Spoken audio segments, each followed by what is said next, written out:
And I'm Greg Kerr. Tonight, families in one neighborhood are sending a strong message after they say a door-to-door salesman gave them quite a scare. It's also prompting police to offer a safety reminder. KFDM's Haley Boole is investigating what officers are asking you to do. She joins us live now from the Groves Police Department. Haley?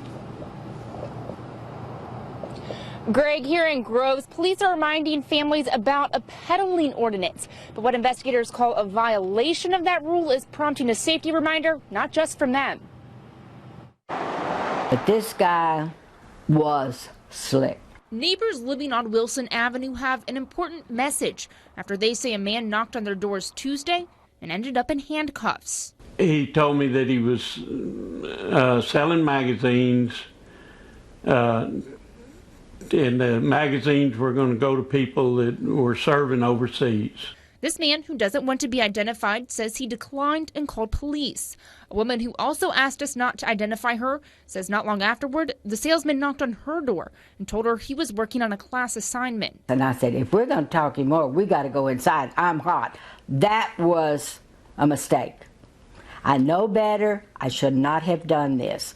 But anyway, he came in and then he changed his story completely and started telling us about the magazine. While she questioned him, she says a neighbor called. He said, is there someone in your house selling magazines? I said, yes.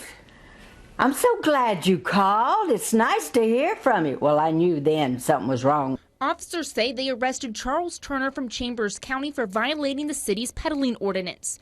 Investigators say the 32-year-old also had a felony warrant out of Delaware for forgery, and they're investigating him for any other possible peddling-related offenses. If you live in the city of Groves and someone is peddling past 5 p.m., please let us know.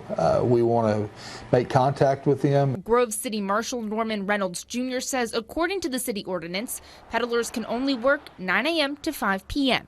He says peddlers must also have a license from the city, and residents should ask to see it. And if they can't produce that, then that's when I would become suspicious. I would go ahead and call the police. Calling police when you're suspicious to keep these streets safe. A lesson these neighbors are sharing. Just be careful the information you give out. Do not give information. Yeah. And don't let strangers into your house. It's important to note Turner was not arrested on the warrant out of Delaware and has not been convicted. Police say he is cooperating. Now, the maximum fine for violating the city's peddling ordinance is $500. Reporting live in Groves, Haley Boole, 6 News Tonight.